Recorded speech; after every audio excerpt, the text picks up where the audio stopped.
When you think of endless possibilities, what do you think of? We think of potential. We think of self-fulfillment. And we think of the freedom to choose a life and future on our own terms.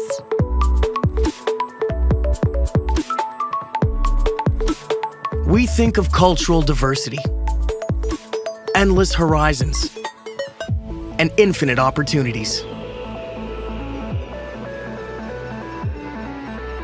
And we think of here, and here, and of here.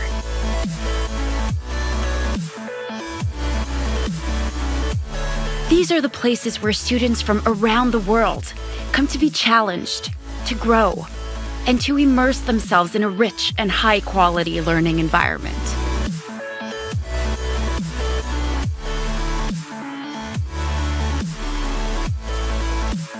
It's where you'll find the visionaries, the innovators of tomorrow, the challenge seekers, and the future leaders. It's in these halls, these theaters, and these labs that theory meets practice, and effort and action leads to real futures. We believe that Canada is the best place in the world to get an education, because no other place offers such a world of possibilities.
Hi, good morning, everyone.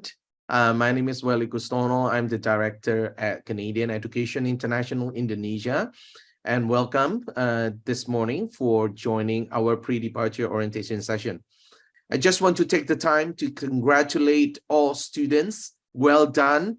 You are now at this stage, and in just a couple of months, you will be going to Canada to study. So congratulations once again to all students for completing your study here in Indonesia and for successfully being admitted to the top prominent Canadian institutions. And of course, congratulations to the parents as well. I'm sure you are very proud of your children.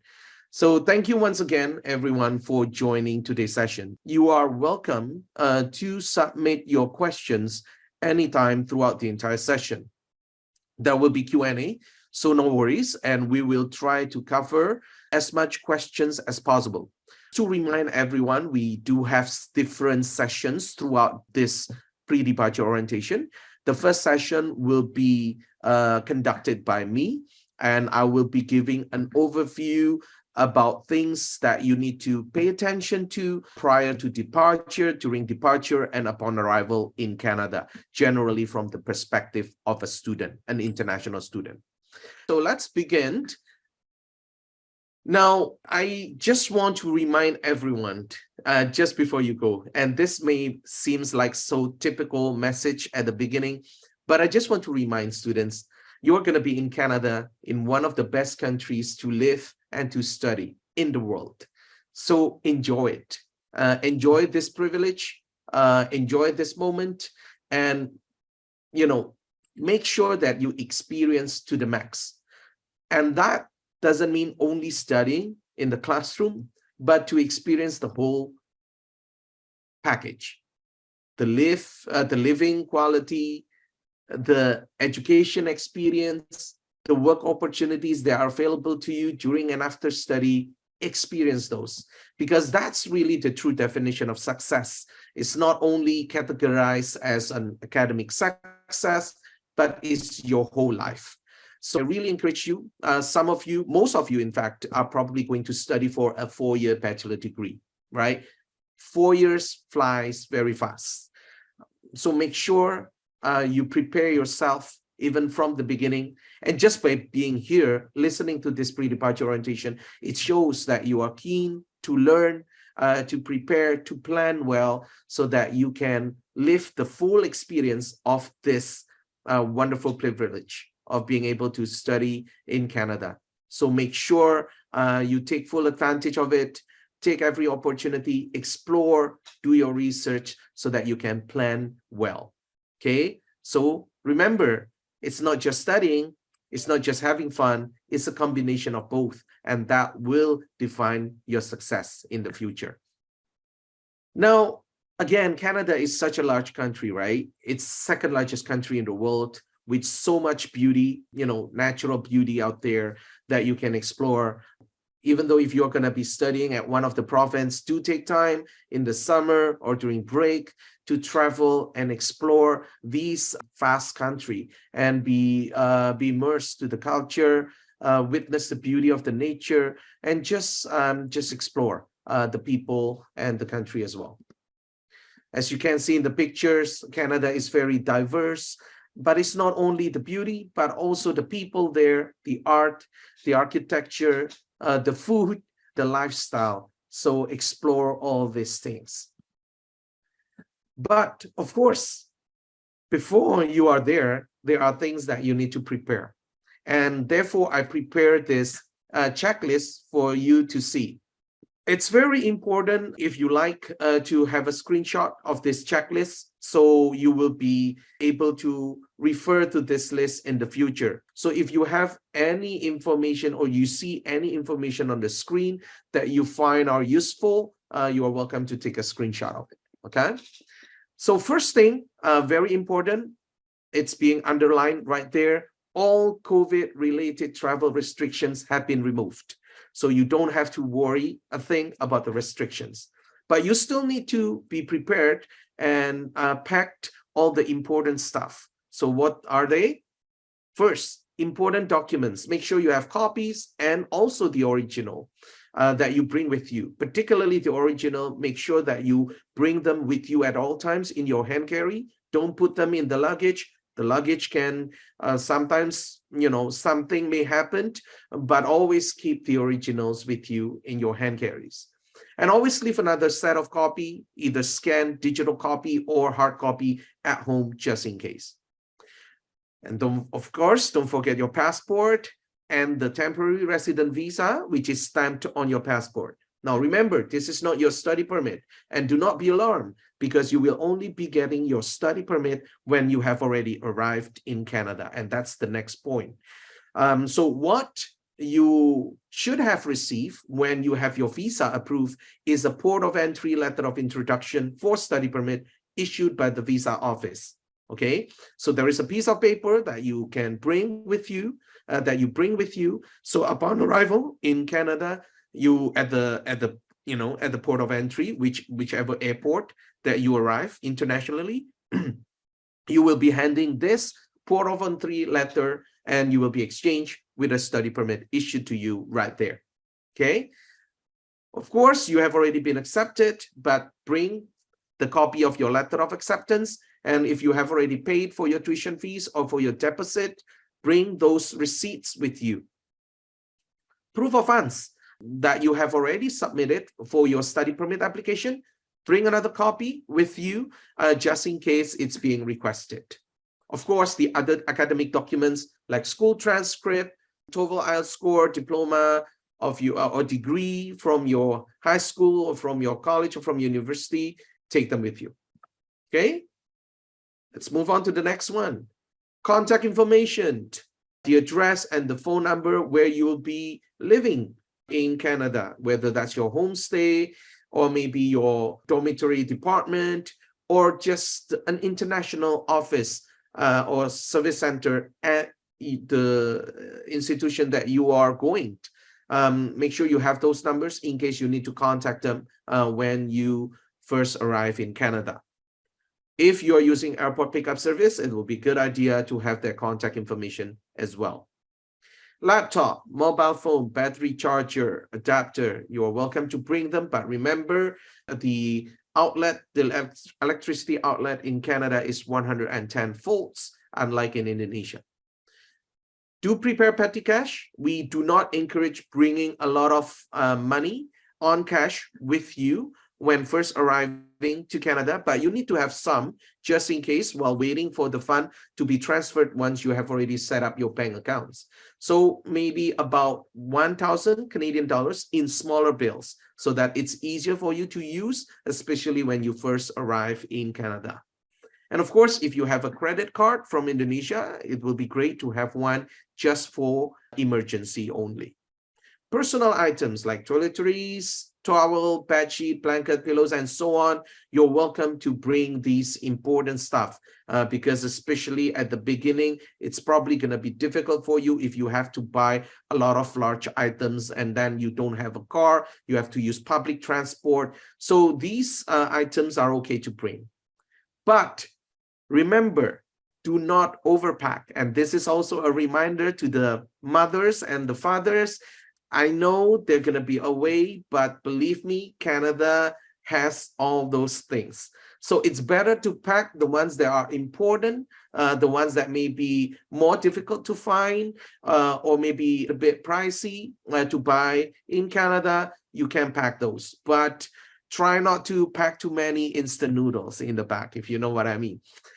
Or too much medicine or too many medicine. They're not opening a pharmacy in Canada, so you don't need to pack too many of those. Remember, do not overpack.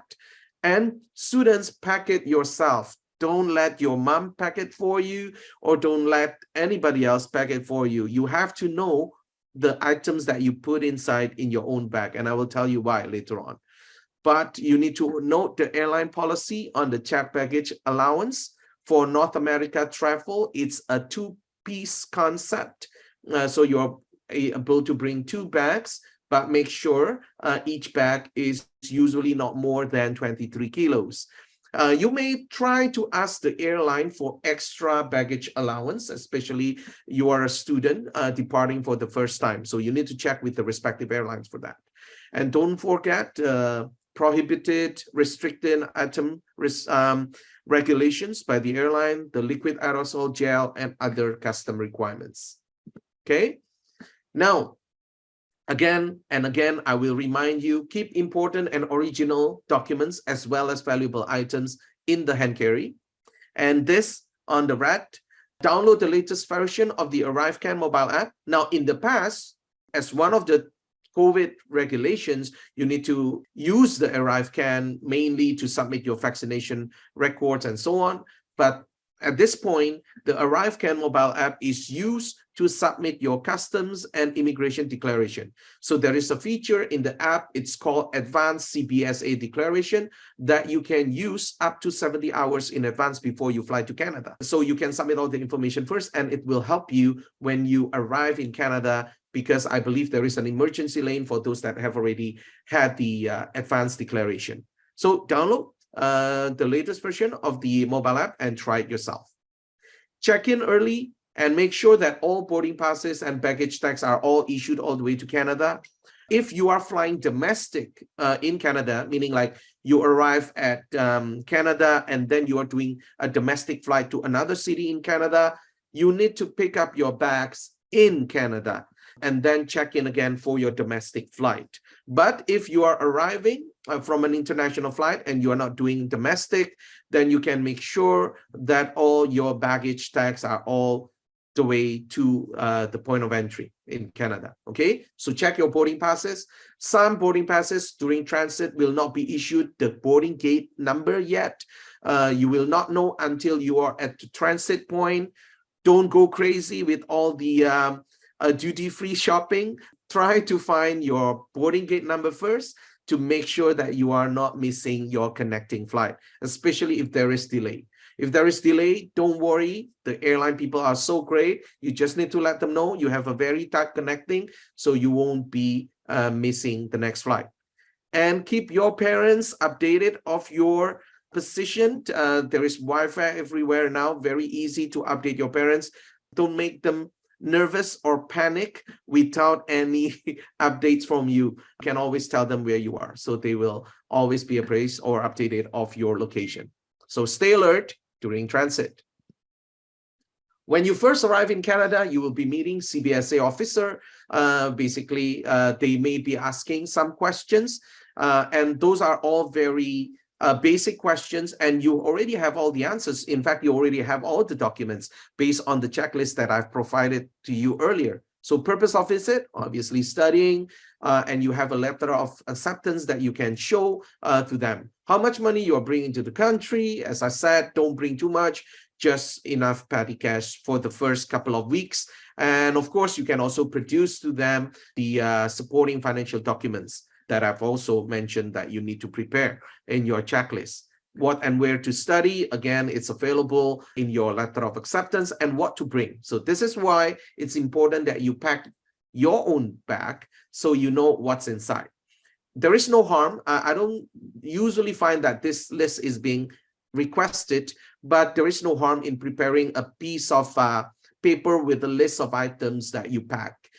So if this question is asked, then you can always be able to produce that. Okay. Check whatever documents before signing and leaving. You are on your own now. Your parents are not with you. Your agents are not with you. You are responsible for all the documents yourself. So if you sign anything, make sure you check all the writings to make sure that you know what you are signing. Okay.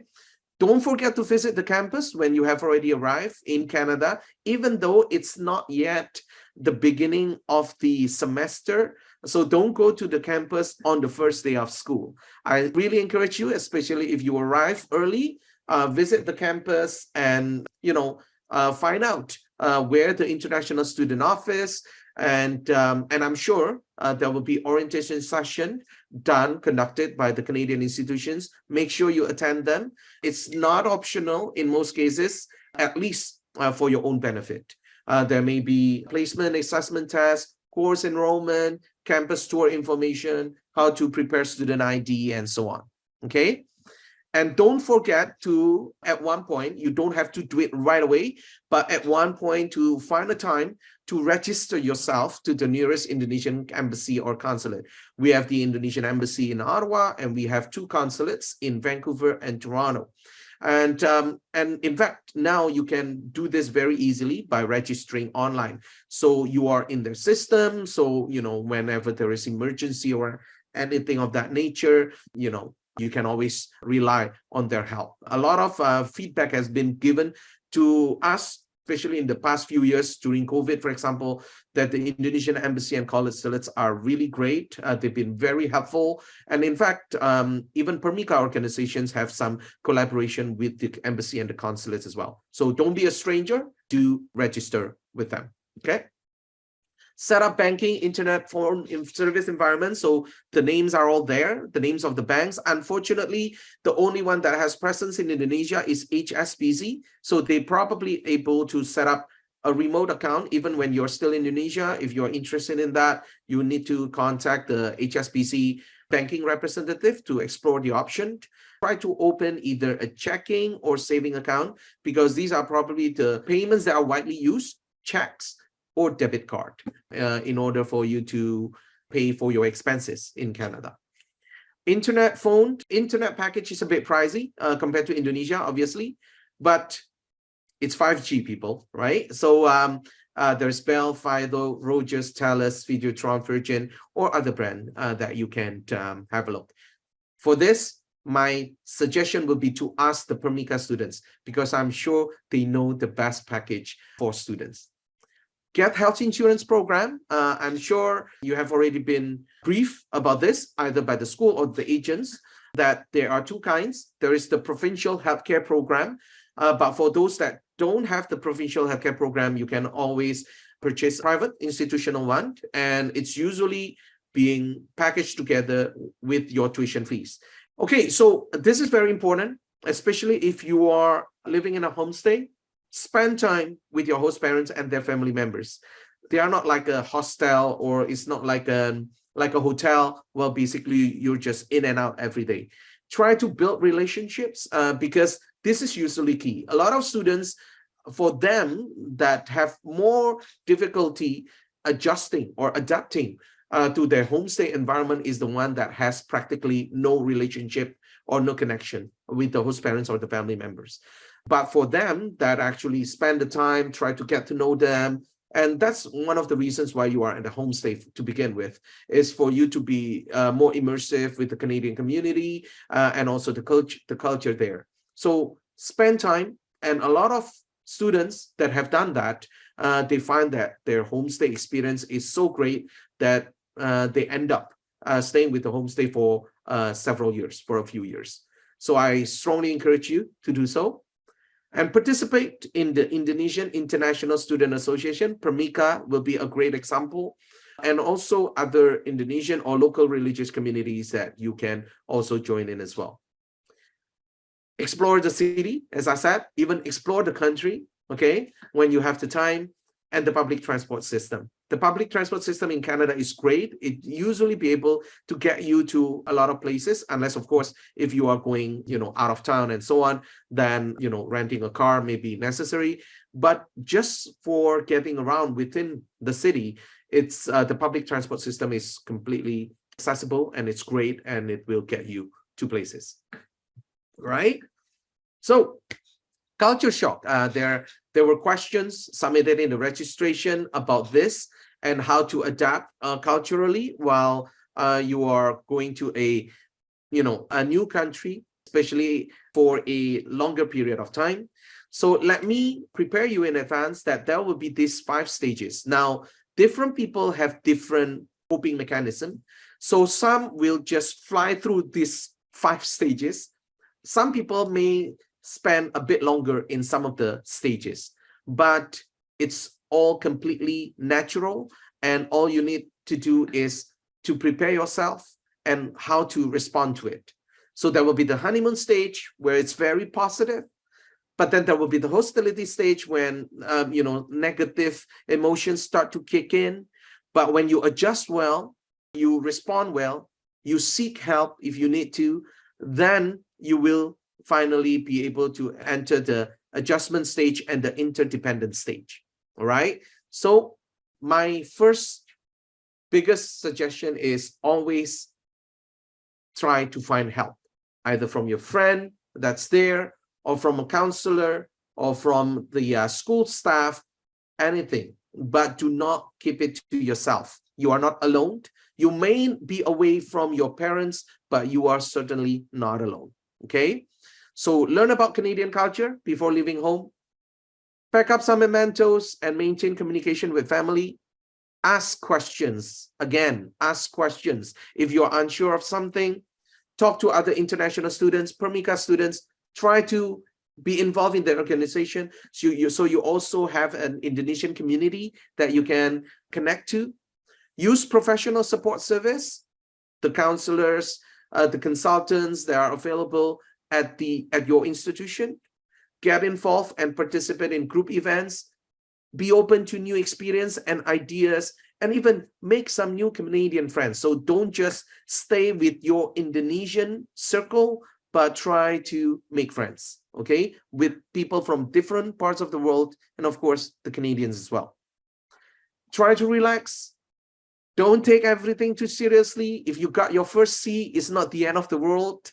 You just need to pick up from there. Always be flexible and be responsive to situations. Keep yourself fluid and don't worry unnecessarily, okay? As I said, you are going to be there for a longer period of time. And of course, there is a learning curve, but you will do great. The reason you are being here up to this point shows that you do have what it takes to do this journey. So just be confident, and again, do not be embarrassed and do not be hesitant to ask questions. Study tips. Some of you were asking about this as well. You need to know sometimes you need to play a role as a leader, but sometimes as a follower, because most of the time you will be working in group assignments. Yes, there will be individual assignments, but there will be many more group assignments, especially as you progress through later years of your study. And it's really fun, and that prepares you for the reality of the workplace. Essays, research. Learn to organize arguments and ideas, how to communicate data and perspective. These are important because essay assignments are going to be a lot during your study now at a university or college level.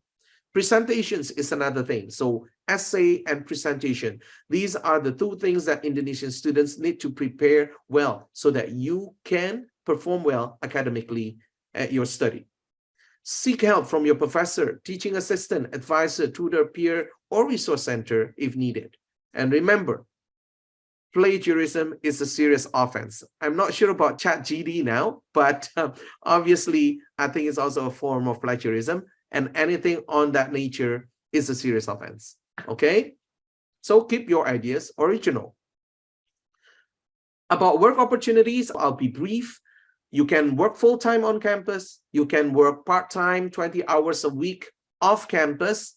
At this moment, until end of this year, there is a new pilot test where international students are able to work full-time off campus. But I strongly encourage everyone here, remember your primary objective. You are going to Canada to study, so let's keep that your priority. I believe it will take a lot of time if you work full-time off campus, and it may also impact your preparation academically. So you can still work part-time, 20 hours a week. I strongly recommend that.